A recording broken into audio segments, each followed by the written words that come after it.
తెచ్చి సౌమిత్తికిన్నిచ్చి ప్రాణంబు రక్షింపగా కుంభకర్ణాదులన్ వీరులంబోరి శ్రీరామ బాణాగ్ని వారందరిన్ రావణుంజంపగా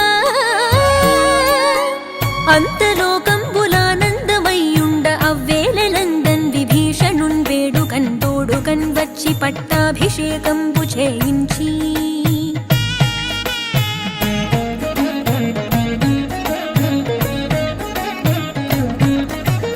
సీతామహాదేవి నిందెచ్చి శ్రీరాముతో చేర్చి అయోధ్యకున్ వచ్చి పట్టా